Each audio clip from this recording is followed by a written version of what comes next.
Hello sages, welcome to science sages YouTube channel. তো আজকে তোমাদের প্রত্যেককেই আমার চ্যানেলে স্বাগতম অ্যাকচুয়ালি। তো আজকে আমরা একটু নতুনভাবে এক্সপেরিমেন্ট করার চেষ্টা করছি, মানে আমরা পড়াটাকে আজকে একটু নতুন ধাঁচে দেওয়ার চেষ্টা করছি। আমি করছিটা কি, দেখো বন্ধুরা, আজকে আমি যেটা পড়াবো তোমাদের সেটা ক্লাস 8-এর তোমাদের যে পরিবেশ এবং বিজ্ঞান যে টপিকটি আছে না, অষ্টম শ্রেণীর, ডান দিকে স্ক্রিনে দেখতে পাচ্ছ পরিবেশ এবং বিজ্ঞানের অষ্টম শ্রেণীর যে পাঠ্য বইটি আছে সেটি আমরা ধীরে ধীরে কভার করার চেষ্টা করব। আজকের প্রথম লেকচার। অলরেডি অফলাইনে 2-3টে ক্লাস হয়ে গেছে, অনলাইনে সময়ের অভাবের জন্য একটু দেরিতে ক্লাস হচ্ছে, এর জন্য অত্যন্ত দুঃখিত। বাট আমি তোমাদের কাছে প্রমিস করছি সময়ের আগে তোমাদের সিলেবাস শেষ করব। আজকে না কিছু নতুন স্টাইলে ক্লাস নেওয়ার একটা পরিকল্পনা রাখা হয়েছে। কীরকম দেখো, আমার এই ডান দিকেতে তোমার বইটা সাথে থাকবে, বইটাই যে টপিকগুলো তোমাদেরকে পড়তে হবে সেটা আমার সাথে রাখা থাকবে, সাথে বাম দিকে বোর্ড ওয়ার্ক চলবে, অর্থাৎ তোমরা দুটো জিনিস একসাথে কম্বাইন করে দেখতে পারবে। আশা রাখি তোমাদের এতে লাভ হবে। দেখো, যেমন আমি বলতে চাইছি কি, তোমাদের যে প্রথম চ্যাপ্টার আছে না, সূচিপত্রতে দেখো, সূচিপত্রতে তোমাদের কি দেয়া আছে দেখো। আমি যদি কোনো একটা কালার নিই, যে কোনো একটা কালার নিয়ে নিই যেটা ভালো হবে। আমি রেড নিয়ে নিচ্ছি, এখানে ব্লু নিলে ভালো হয় রেডটার থেকে। আচ্ছা, ব্লু নিয়ে নিই।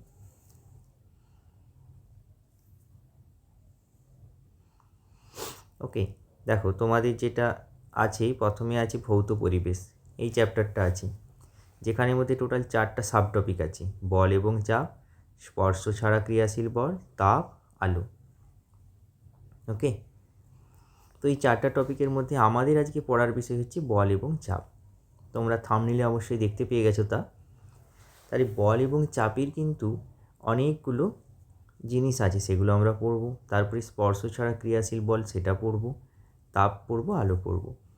তো আমি কি করব, তোমাদেরকে বইটা সামনে খুলে রাখার চেষ্টা করছি, অর্থাৎ তোমাদের সামনে তোমাদের পাঠ্যপুস্তক রইল, এবং সেইখানেতে দেখবে খেয়াল করে পাঠ্যপুস্তক রচয়িতারা কীভাবে করেছেন কাজটাকে। দেখো, তোমাদের যেগুলো অ্যাকচুয়ালি ইম্পর্টেন্ট, যেগুলো তোমাদের নজর কাড়বে এবং যেগুলো শিখতে হবে, সেগুলোকে দেখো একটু হাইলাইট করে দিয়েছে। যেমন বল কি জানতে হবে, বল যদিও তোমরা জেনে গেছো কিন্তু জানতে হবে। আইজ্যাক নিউটন বল এবং গতি নিয়ে যা কাজ করেছে সেটা জানতে হবে। ক্রিয়া প্রতিক্রিয়া কি তোমরা অলরেডি শিখেছো, তাও এখানে বলতে হবে। দ্বিতীয় সূত্র কী, প্রথম সূত্র কী, তৃতীয় সূত্র কী, সেগুলো জানতে হবে। মানে আরেকবার রিক্যাপ করে নিতে হবে, যেগুলো থেকে এক্সামে কোশ্চেন আসবে। এবং সাথে সাথে আমরা নতুন নতুন যে টপিক আছে সেগুলো আমরা ধীরে ধীরে পড়ব। অর্থাৎ আমরা এখানে তোমাদেরকে অ্যাকচুয়ালি জিনিসটাকে সচক্ষে দেখানোর জন্য যে আমি অ্যাকচুয়ালি সিলেবাসের বাইরে বিশেষ কিছু বলছি না, সেই অনুযায়ী বাম দিকে বোর্ড ওয়ার্ক করে আমি বোঝাবো, ডান দিকে তোমাদের বই তোমাদের সামনে খোলা রয়েছে। তাহলে প্রথম কোনো রকম সময় নষ্ট না করে, অলরেডি 2-3 মিনিট হয়ে গেছে, তো কোনো রকম সময় নষ্ট না করে আমরা স্টার্ট করতে চলেছি আমাদের আজকের ক্লাস 8-এর ফার্স্ট লেকচার, অর্থাৎ ভৌত পরিবেশের বল ও চাপ। তাহলে এখানে বল এবং চাপের জন্য কি করবে না, দেখো আমি তাহলে এখানে হেডলাইনটা লিখে দিচ্ছি, বল ও চাপ। ওকে, তাহলে বল এবং চাপ সম্বন্ধে যদি আমি বলতে চাই কি না, তোমাদের ক্লাস 6 এবং 7 এই দুটো টপিক ক্লাসে না তোমরা অ্যাকচুয়ালি ফোর্স বা বল সম্বন্ধে কিছু না কিছু আইডিয়া করেছিলে, যেখানে আমরা বলা হয়েছিল যে বস্তুকে স্থান পরিবর্তন যদি করানো প্রয়োজন পড়ে, অর্থাৎ তার যদি অবস্থার পরিবর্তন করানো, আমি তাহলে লিখি স্থান পরিবর্তন অথবা অবস্থার পরিবর্তন, যাই বলো না কেন, অবস্থানের পরিবর্তন,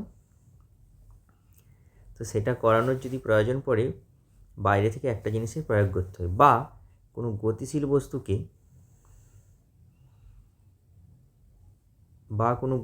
বস্তুকে যদি স্থির করার প্রয়োজন পড়ে, তাহলেও আমাদের বাইরে থেকে একটা জিনিসের প্রয়োজন পড়ে। সেই জিনিসটার নামই ছিল ফোর্স বা বল। অর্থাৎ যদি বলের সংজ্ঞা জিজ্ঞাসা করে কি বলবে তোমরা, না বাইরে থেকে চাপ প্রয়োগ করলে বা চাপ প্রয়োগ করে স্থির বস্তুকে সচল বা সচল বস্তুকে স্থির করা সম্ভব হয়, বা তার আচ্ছা দেখো তো এখানে স্থির করা মানে কী হচ্ছে, গতিশীল বস্তুর অ্যাকচুয়ালি বেগের পরিবর্তন। দেখো প্রতিটা কথার ফাঁকেতে একটা করে জিনিস লুকিয়ে আছে, যেটা জানতে পারলেই সায়েন্স অ্যাকচুয়ালি কভার হয়ে যাবে। ওকে, তাহলে গতিশীল বস্তুর এখানে বেগের পরিবর্তন পসিবল হবে। তাহলে বেগের পরিবর্তন। আরেকটা কথা যেটা বলে রাখি, তোমাদের 5, 6, 7, 8 এবং 1, 2, 3, 4 এই ক্লাসগুলোর কিন্তু আমি কোনো ফেস রিভিল করছি না, এগুলো জাস্ট আমি উইদাউট ফেস তোমাদেরকে পড়াচ্ছি। কেন আমাকে 9, 10, 11, 12 ফেস দেখিয়ে পড়াতে হয়, মানে সব সময়টুকুন আমার হাতে পাওয়া যায় না, তাই আমি বোর্ডের ঝঞ্ঝাট থেকে বাচ্চাদের মতো করে, অর্থাৎ বাচ্চাদের সামনে বই খোলা থাকবে, শিক্ষক বুঝিয়ে যাবেন, এইভাবে তোমাদেরকে আমি পড়াচ্ছি। আর বাড়ির গার্ডিয়ান বা মা বাবা বা দাদু ঠাকুমা বা যেই হোক না কেন, প্রত্যেককে আমি একটা জিনিস রিকোয়েস্ট করব, আপনারা বাচ্চাদেরকে যথাসম্ভব হেল্প করে তাদেরকে বিষয়বস্তুটা বোঝানোর চেষ্টা করুন। ভিডিও তো পাশে রইলই, সাথে ওনাদেরকে বাচ্চাদেরকে একটু আপনারা হেল্প করিয়ে দিন। ওকে, তো তাহলে কী হবে, ওরা জিনিসটাকে খুব ভালোভাবে রিক্যাপ করে রাখতে পারবে। আর আমি এইভাবে নতুন এক্সপেরিমেন্টটা করছি কেন, দেখো আমি বোর্ডে হোয়াইট বোর্ডে পড়াতে পারতাম, কিন্তু আমি চাইছি কি ছেলেদের মধ্যে যে জিনিসটা আমি পড়াতে চাইছি সেই জিনিসটা অ্যাকচুয়ালি ভিজিবল থাক, এবং আমি যে বইয়ের বাইরে যাচ্ছি না সেটা ওরা দেখতে পারো, তবেই ওদের ভরসা হবে যে অ্যাকচুয়ালি শিক্ষক মহাশয় ঠিক পড়াচ্ছেন। আর নইলে আমি বলে বলে গেলাম একটু হাই লেভেলের, ওদের মাথার উপর দিয়ে বেরিয়ে গেল, তাতে কোনো লাভ হবে না। তাই এটা একটা নয়া পদ্ধতি বলতে পারো। তো যে পদ্ধতিতে আমি চাইছি কি তোমাদের কিছুটা লাভ হোক, সেই অনুযায়ী আমি এটা পড়ানোর চেষ্টা করেছি। আর অবশ্যই রিকোয়েস্ট করব, কমেন্ট বক্সে তোমরা জানিও যে পড়াটা কীরকম বা কতটা ভালো লাগছে। লাইক করে হলেও আমাকে জানাতে পারো বা কমেন্ট করেও জানাতে পারো। ওকে, তো চলো বাকিটা তাহলে এগিয়ে নিয়ে যাই। তাহলে ফোর্স আমরা জেনে গেলাম। আচ্ছা, এবারে এই ফোর্স সংক্রান্ত, অর্থাৎ বেগের পরিবর্তন সংক্রান্ত বা গতিশীলতা সংক্রান্ত নিউটন 3টে সূত্র দিয়ে গেছিলেন। নিউটন বলতে কে? স্যার আইজ্যাক নিউটন, বিজ্ঞানীর নাম। উনি বল এবং গতি সম্বন্ধে কিছু ফর্মুলা দিয়ে গেছিলেন, যেগুলোকে বলা হচ্ছে ফার্স্ট ল, সেকেন্ড ল এবং থার্ড ল।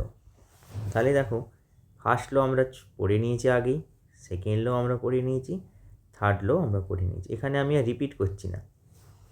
ফার্স্ট ল থেকে কী বলেছিলাম না, বাইরে থেকে বল প্রয়োগ করলে বা বাইরে থেকে বল প্রয়োগ না করলে, করলে বলা ভুল বলছি, বাইরে থেকে বল প্রয়োগ না করলে স্থির বস্তু চিরকাল স্থির থাকবে, গতিশীল বস্তু চিরকাল একই সরেখা বরাবর সমবেগে গতিশীল থাকবে।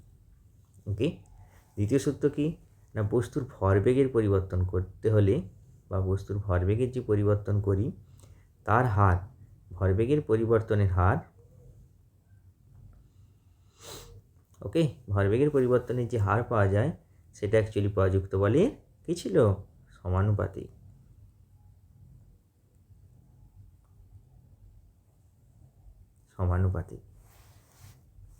হ্যাঁ না? তাহলে ফার্স্ট ল এটা গেল।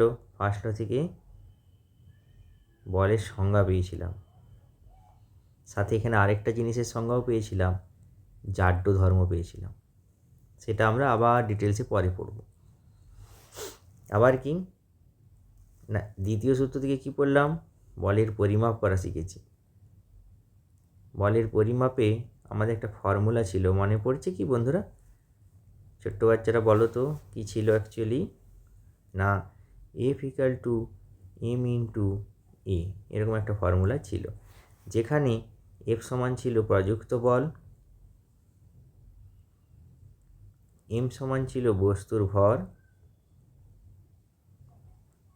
a সমান ছিল বস্তুর ত্বরণ। হ্যাঁ না? এই অনুযায়ী বলের পরিমাপ করা গিয়েছিল। সাথে এখানে আরেকটা কথা ছিল, এটা সমানুপাতিক তো, সাথে এখানে আরেকটা লাইনও জুড়ে ছিল, কী ছিল না, বল যেদিকে যে অ্যাকচুয়ালি প্রযুক্ত হয়, বল যেদিকে প্রযুক্ত হয় ভরবেগের পরিবর্তন সেই দিকে ঘটে।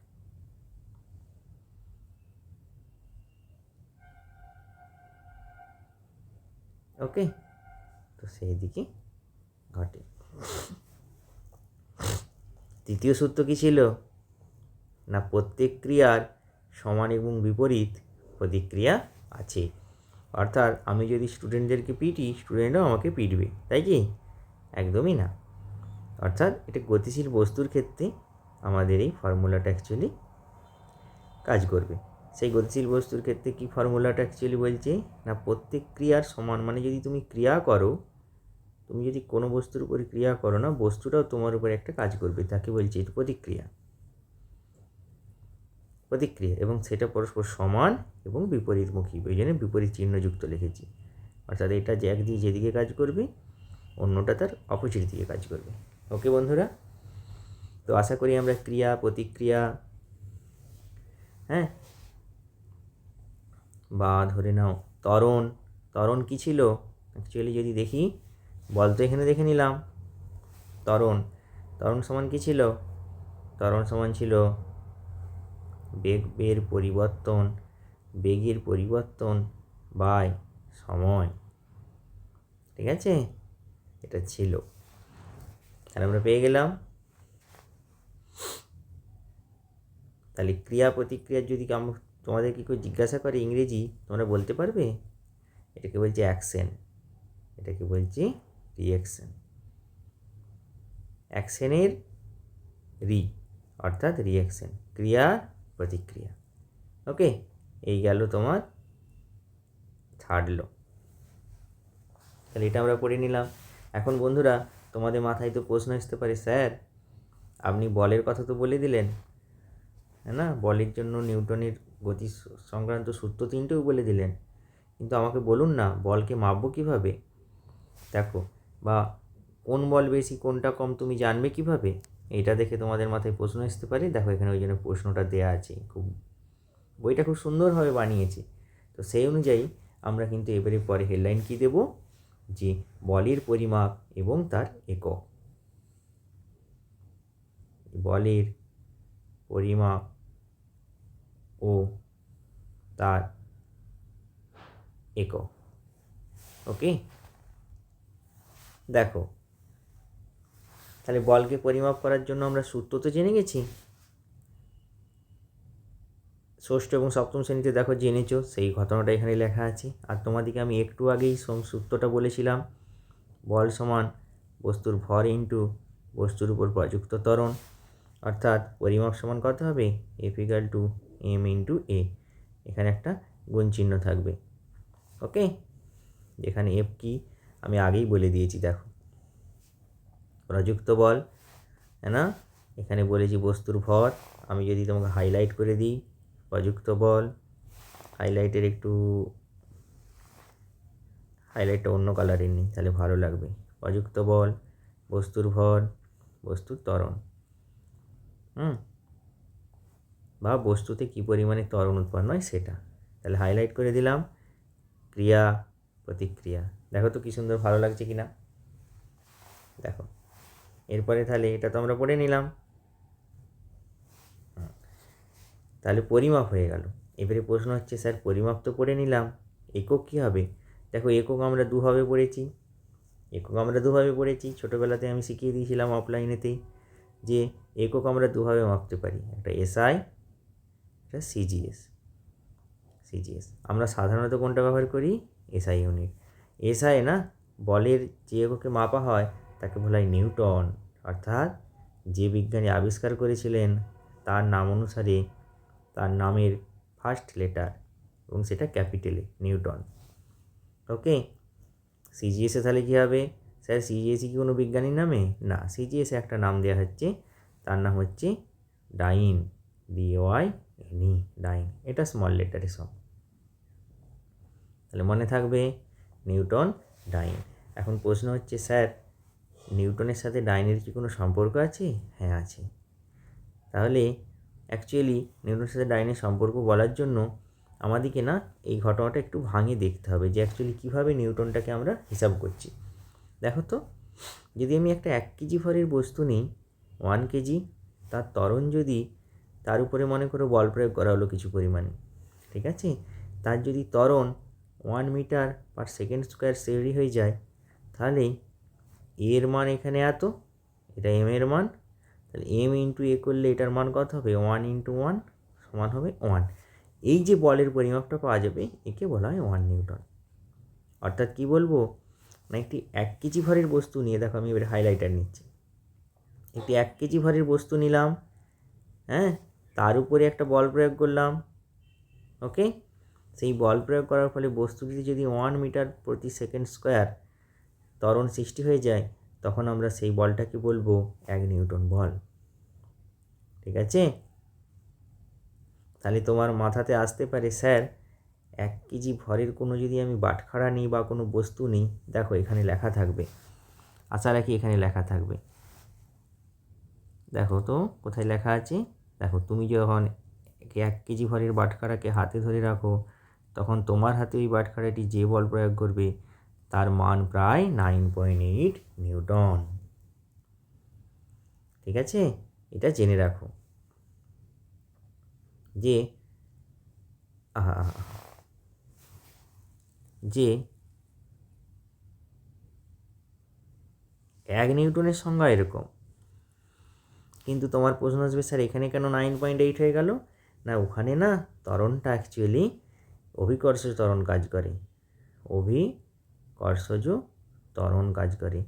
যে অভিকর্ষজ ত্বরণের চিহ্ন হচ্ছে ছোটো জি, তার মান হচ্ছে 9.8 মিটার প্রতি সেকেন্ড স্কোয়ার। অর্থাৎ এখানে ককে দিয়ে গুণ করা হয়েছিল, 1 kg into 1 metre per second square, এখানে তাহলে ত্বরণটা কত, এটা, তাহলে এখানে অ্যাকচুয়ালি কী হবে, দেখো যদি একটা বক্স করতে চাই, বক্স তো করতে পারবো না, আমি তাও বোঝাচ্ছি, দেখো 1 kg into 9.8 metre per second square সমান 9.8, কী শিখালাম, এটা মানে নিউটন, তাহলে এটা হবে তখন নিউটন। ওকে, তাহলে এত নিউটন বল আমরা অনুভব করব যদি 1 কেজি ভরের কোনো বস্তুকে নিই হাতেতে। কেন না, সেখানে ত্বরণটা হচ্ছে যেটা কাজ করে সেটা এটা। আর যদি 1 মিটার প্রতি সেকেন্ড স্কোয়ার দেয়, তাহলে কী করব, তাকে আমরা বলি 1 নিউটন। ক্লিয়ার? ব্যাস, আমি এটা বুঝিয়ে দিলাম। ঠিক আছে,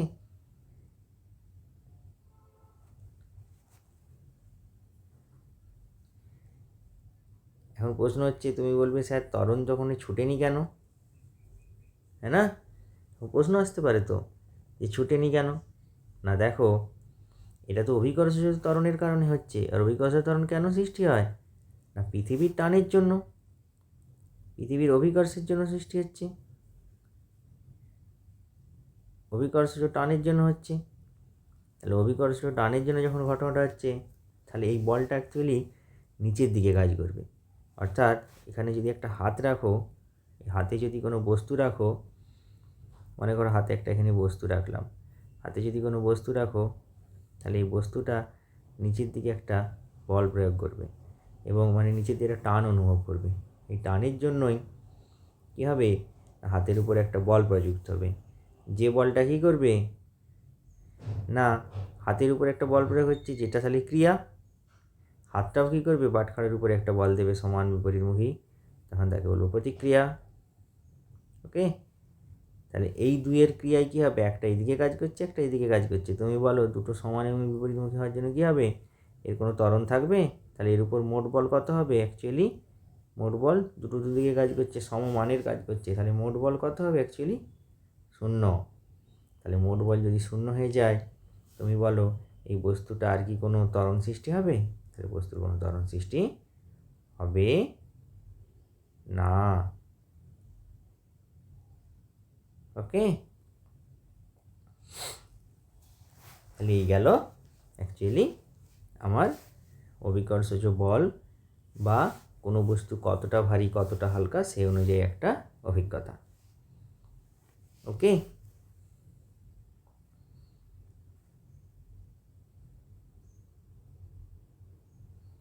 ক্লিয়ার?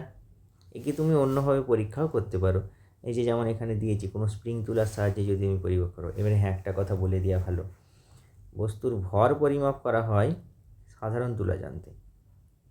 এটা জানা আছে নিশ্চয়ই প্রত্যেকের। বস্তুর ভার বা ওজন পরিমাপ করা হয় স্প্রিং তুলা যন্ত্রে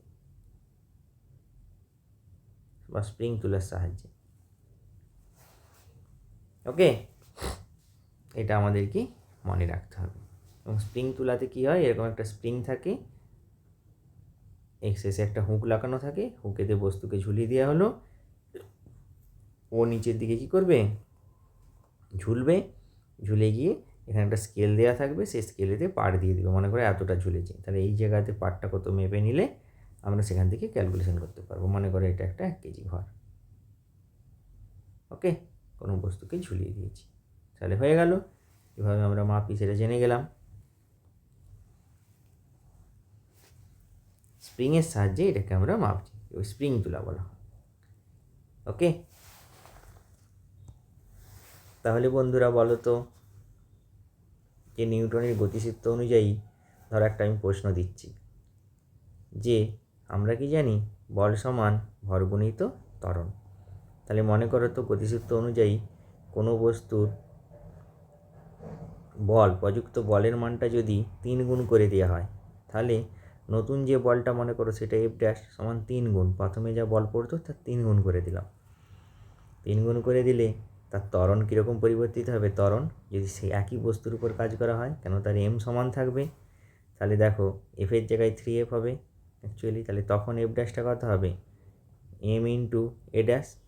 তাহলে এফ ড্যাশটার ভ্যালু কত, 3F বসিয়ে দাও, সমান এম ইন্টু এ ড্যাশ, হ্যাঁ না, বা তুমি এটা মানে কত, 3 ইন্টু এম ইন্টু এ, এফ মানে এম ইন্টু এ, বস করে দিলাম আবার এইখান থেকে। তাহলে 3 ইন্টু এম ইন্টু এ সমান M into a dash, M A কেটে গেল, বা a dash equal to 3 into এ। তাহলে দেখো প্রথম যে ত্বরণ ছিল তার 3 গুণ হলো, তাহলে বল অ্যাকচুয়ালি যেহেতু 3 গুণ করে দিয়েছি, তাহলে কী হবে, ত্বরণের মান 3 গুণ হয়ে যাবে। ওকে, তাহলে এটা একটা প্রবলেম হলো, ছোট্ট একটা প্রবলেম হলো বা নিউমেরিক্যাল হলো।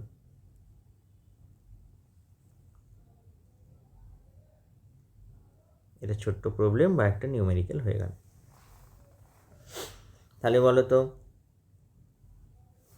যদি দড়ি টানাটানি খেলা খেলি, একদল এখানে, একদল মনে করে এখানে ধরে টানছে আর একদল এর পাশে ধরে টানছে, তাহলে দুটো বল যদি সমান এবং বিপরীতমুখী হয় তাহলে দড়িটা স্থির থাকবে, আর যদি একদিকে বল বেশি পড়ে যায়, একদিকে দেখবে যদি হুঁচকা মেরে টান দেয়, সেদিকে দড়ি ছুটে চলে যাবে। আবার কখনো কখনো মনে করে এরাও যদি এরকম হুঁচকা টান দেয় তখন এপাশে চলে যাবে। এই করতে করতে কী হতে পারে, একসময় দড়িটার উপরে অসম বল পড়বে, অর্থাৎ দড়িটার উপরে সমান মানের বল পড়বে না। তাহলে সেই করতে করতে কী হবে, একবার কখনো এদিকে বেশি বল প্রয়োগ করবে, কখনো এইদিকে, এই করতে করতে দড়িটা একসময় ছিঁড়ে যাবে। তাহলে এইটা দিয়ে টানের অস্তিত্বকে অনুভব করা যায় অ্যাকচুয়ালি, তাই তো।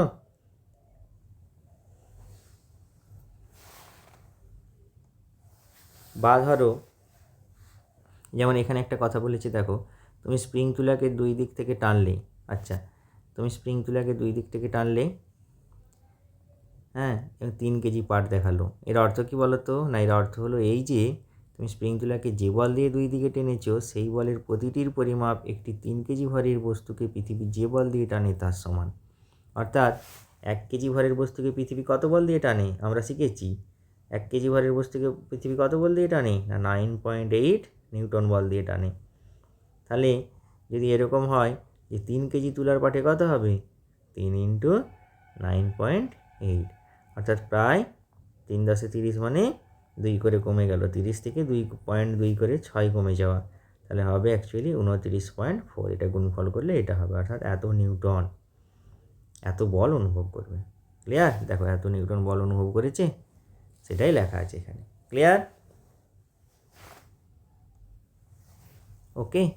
দেখো এরপরে তোমরা যদি দেখতে চাও যে স্যার এরপরে কি পড়বেন বা এরপরে কি পড়াবেন, পড়বেন নয়, এরপরে কি পড়াবেন, তখন আমি বলবো দেখো এর পরের টপিকের নাম দিয়েছে ঘর্ষণ এবং তার পরিমাপ, দিয়েছে কি না। ঘর্ষণ এবং তার পরিমাপ। তাহলে ওটা আবার কী জিনিস জানতে হবে? তাহলে ওইটা জানার জন্য তার আগেই তোমাদেরকে ভেবে রাখতে হবে যে তোমরা কিন্তু অ্যাকচুয়ালি 6 এবং 7-এ ঘর্ষণ সম্বন্ধে কিন্তু হালকা করে জেনে গেছো। ঘর্ষণ কী জিনিসটা কি না, ধরে নাও তুমি ওখানে কোনো একটা টেবিল নিলে, মনে করো এটা কোনো একটা টেবিল বা এটা একটা কোনো মেঝের উপরে কোনো একটা মনে করো বস্তু রেখেছি। তাহলে বস্তুটা রাখার পরে দেখো তো, যদি আমি এখানটা একটু কালারিং করি, এখানটা একটু যদি কালারিং করি, এটা বস্তু এবং এই টেবিলের বা মেঝের মধ্যিখানে একটা তল, হ্যাঁ না? তো এই তলটার দিকে নজর করো, দেখবে এই বস্তুটাকে যদি তুমি যদি এই বস্তুটাকে ধরো তুমি এপাশ দিয়ে বল দিয়ে টানার চেষ্টা করছো, তখন কী হবে বলো তো? এটা একটা বল দিয়ে টানার চেষ্টা করছো, তাহলে বস্তুটা একটা বল দিয়ে টানবে, হ্যাঁ কি না? দেখো তাহলে এপাশ দিয়ে একটা বল দিচ্ছ, এবারে এখান দিয়ে একটা বিপরীতমুখী বল পড়বে, সেই বলটা দেখো তো এই দুটো তলদেশে পড়বে কি না? এখানে একটা বল পড়বে। তাহলে এই যে বলটা পিছনের দিকে কাজ করবে, এটা কি করবে? ওকে যেতে বাধা দেবে। অর্থাৎ এখান দিয়ে যদি বল দিয়ে আমি ওকে টানি, ও কী করবে? এখান দিয়ে যেতে ওকে বাধা দিবে। কিন্তু এরকম করতে করতে এক সময় একটু বেশি টান দিয়ে দিলে কী হবে? মনে করো আর একটু বেশি টান দিয়ে দিলাম, তাহলে কী হবে? এটা তখন চলতে শুরু করে দেবে, হ্যাঁ কি না? তাহলে এরকম ভাবতে পারি, মনে করো এখানে 1 নিউটন বল দিচ্ছিলাম, মনে করো এখানে 2 নিউটন দিচ্ছিলাম, এখানে মনে করো 3 নিউটন দিলাম, এখানে মনে করো 4 নিউটন দিলাম। তাহলে 1 নিউটনের বেলায় কোনো গতিশীলতা থাকবে না, এখানে যা দিচ্ছে এখানে তাই দিচ্ছে, ও সমান হয়ে রয়ে যাচ্ছে। 2 সমান আছে, কিন্তু 3 থেকে মনে করো যেমনি বাড়ি দিয়েছি, হঠাৎ করে পিছলে গিয়ে চলতে শুরু করে দেবে, হ্যাঁ কি না? অর্থাৎ স্পর্শতলে যতক্ষণ পর্যন্ত এই বলটা কাজ করছিল বা গতিশীল থেকে শুরু হয়েছে, তখন কিন্তু এই স্পর্শতলে অ্যাকচুয়ালি মানে এই জায়গাগুলোতে একটা না এক্সট্রা বলা ভুল, একটা বিপরীতমুখী বল কাজ করে যাচ্ছে, যে কিন্তু বাধা দিচ্ছে। বাধা দিয়ে কী করছে? ওকে চলতে দেবে না। এই যে বাধা বলটা কাজ করছে গতির অভিমুখের বিরুদ্ধে, একে আমরা বলি ঘর্ষণ বল। ওকে, তো এটাকে তুমি বিভিন্ন দিয়ে মানে কি বলবো, কোনো স্প্রিং তুলা দিয়ে তুমি মেপে করতে পারো, যেখানে স্প্রিং তুলা দিয়েছে, যে ছবি দিয়েছি এটা দিয়েও তুমি করতে পারো। তাহলে বলো তো, যদি এক ধাক্কায় তোমাকে কেউ প্রশ্ন করে যে ঘর্ষণ বল সৃষ্টি হয় কেন বা কখন সৃষ্টি হয়, তখন এক ধাক্কায় তোমার উত্তর এরকম হবে যে যেখানেই স্পর্শতল থাকবে, যেখানেই সংস্পর্শ থাকবে দুটি তলের মধ্যিখানে, এবং তাদের মধ্যে দুটি তলের মধ্যে যদি একটা গতি বজায় থাকে, গতি শুধু বললে হবে না, গতির সাথে একটা কথা উল্লেখ করে দিতে হবে, যদি আপেক্ষিক গতি বজায় থাকে, অর্থাৎ বস্তুটা না চলে যদি মেঝেটা চলতে শুরু করে দেয়, তাহলেও কিন্তু ঘর্ষণ বল কাজ করবে। অর্থাৎ এই যে বিরুদ্ধ বল যেটা কাজ করছে, সেটাকে বলছি অ্যাকচুয়ালি ঘর্ষণ বল। ওকে, তাহলে দেখো বন্ধুরা, যদি তোমাকে ঘর্ষণ বলের বৈশিষ্ট্য বা ধর্ম বলতে বলে, তাহলে তোমরা পারবে নিশ্চয়ই। কীরকম হতে পারে বৈশিষ্ট্য বা ধর্ম? দেখো আমি যদি বলি, লিখে দেবো একটা করে, এটা অত ডিটেলসে দরকার নেই, বৈশিষ্ট্য বা কিছু জানার দরকার নেই অত ডিটেলসে, তবু আমি একটু বলে রাখি যে স্পর্শতল থাকতে হবে, আপেক্ষিক গতি থাকতে হবে। তাহলে এটা গেল একটা কন্ডিশন, স্পর্শতল থাকতে হবে, সাথে আপেক্ষিক গতি থাকতে হবে। আচ্ছা,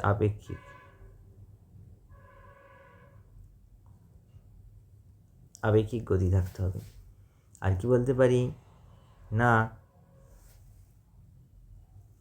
ভেবে দেখো, এই যে তলটা স্পর্শ করে আছে, স্পর্শতলে যদি এটা সমান্তরাল হয়, এই তলের সমান্তরালেই কোথাও একটা কাজ করবে, হ্যাঁ কি না?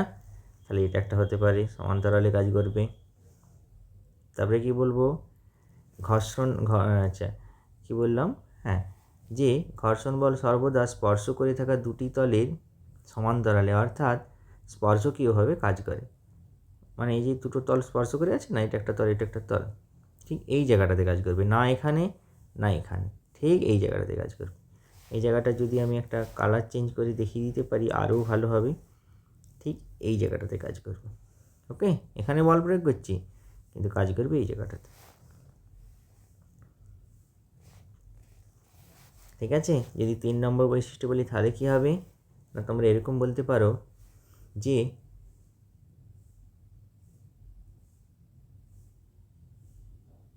প্রযুক্ত যে বলটা কাজ করবে না, মনে করো বস্তু যদি স্থিরও থাকে তখনও কিন্তু ঘর্ষণ বল কাজ করবে। এটা মজার ব্যাপার, যখন বস্তু এই যে যেটা আমি একটু আগে বুঝাচ্ছিলাম, এই যে 1 নিউটনের বস্তু স্থির, 2 নিউটনের বস্তু স্থির, 3 নিউটনে চলতে শুরু করে দিচ্ছে, তাহলে এই সময় একটা ঘর্ষণ কাজ করবে আর এই সময় একটা ঘর্ষণ কাজ করবে।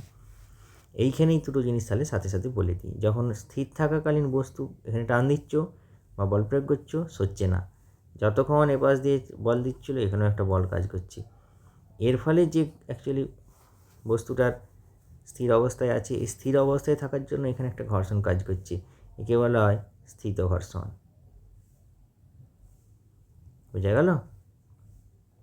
অর্থাৎ বস্তু যদি স্থির থাকে বল প্রয়োগ করা সত্ত্বেও তখন যে পরিমাণে বল কাজ করবে তাকে বলা হবে স্থিত ঘর্ষণ। তাহলে এর উল্টোটা কী হবে, যখন বস্তুকে বল দিচ্ছে মনে করো, বল দিয়ে হঠাৎ করে এরকম করে বল দিতে দিতে দিতে দিতে এ চলতে শুরু করে দিয়েছে, তখন তাহলে চলাকালীনও তুমি বলবে স্যার চলছে, তখনও ঘর্ষণ থাকবে? অবশ্যই থাকবে। স্পর্শ করে আছে, যেখানেই স্পর্শ করে থাকবে সেখানেই ঘর্ষণ থাকবে। তাহলে অ্যাকচুয়ালি এই ধরনের ঘর্ষণকে বলা হয় চল ঘর্ষণ।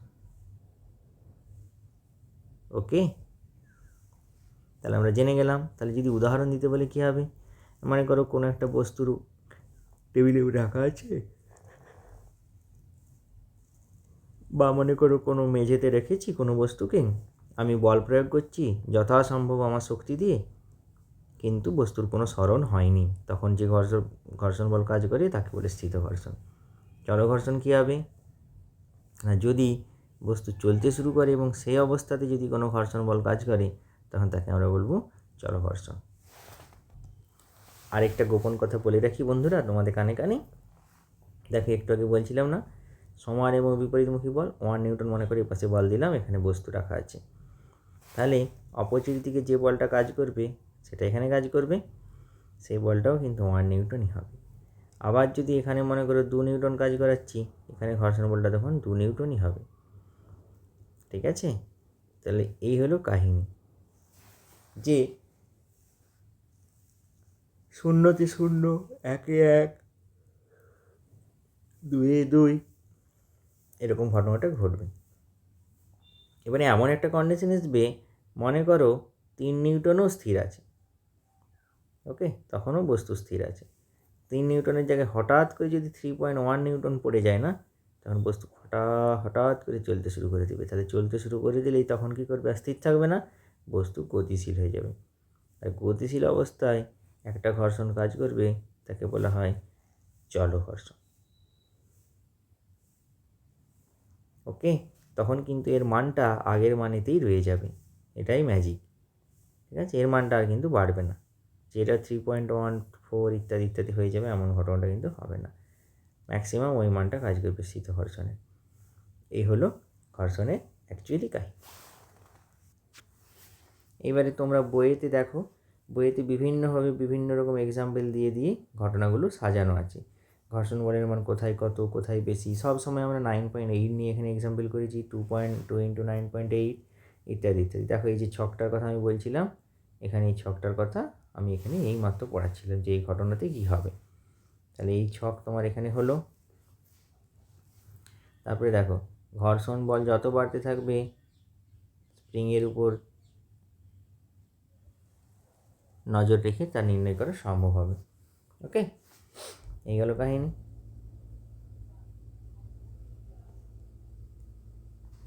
ব্যাস, এখানে এরকম এক্সপেরিমেন্টের একটা ভাগ দিয়েছে, 1, 2, 3 পার্ট,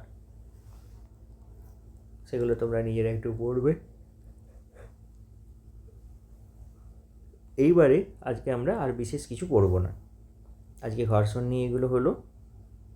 তাহলে ঘর্ষণ বল সম্বন্ধে তোমরা যা যা জানতে পারলে সেটাও নিশ্চয়ই অনুভব করতে পেরেছো। দেখো ঘর্ষণ বলে যদি বৈশিষ্ট্য উল্লেখ করতে সমান্তরালে ক্রিয়া করবে একটা পয়েন্ট, টানা বা যে কোনো ধরনের বল যেমন ঠেলা, ধাক্কা ইত্যাদির ক্ষেত্রেও তলের উপর স্থির থাকা সত্ত্বেও ঘর্ষণ বলটি কাজ করবে, তাকে বলবো স্থিত ঘর্ষণ। আর আমি তো একটু আগে বলে দিলাম চল ঘর্ষণ কি, যখন বস্তুটা জাস্ট চলতে শুরু করবে সেই ঘটনাতে। এইখানে কি হবে, অত ডিটেলসে না জানলেও চলবে। পরে কী হবে আমরা পরে পড়তে পড়তে সব এখানে বোঝাবো, এটা এর পরের লেভেলে আছে। অর্থাৎ এখানে আমরা যখন 11-এ উঠবো তখন আমরা এইসব জিনিসকে আরও ডিটেলসে জানব। ওকে, তো আজকে বন্ধুরা এইটুকুই, বেশি ভিডিওর লেন্থ আর বাড়াবো না। পরের দিন তোমাদের তরলের ঘনত্ব বা চাপ থেকে অ্যাকচুয়ালি পড়া স্টার্ট করবো আমরা। তো take care, bye bye, have a nice day ahead. Okay, thank you. আর একটা কথা যাওয়ার আগে, যদি ভিডিওটি ভালো লেগে থাকে অবশ্যই please watch this video till the end and share with your friends. Okay, and with your favourite person. যদি বাবা মা হন বাচ্চাদের সাথে শেয়ার করো, যদি স্টুডেন্ট হও তোমার বন্ধুদের সাথে শেয়ার করো, এবং তোমরা পড়ে নিজেরা মজা উপলব্ধি করতে থাকো। ঠিক আছে, আজকে এটা একটা এক্সপেরিমেন্ট ছিল, যেভাবে পড়লে তোমাদের কতটা উপকারে আসে।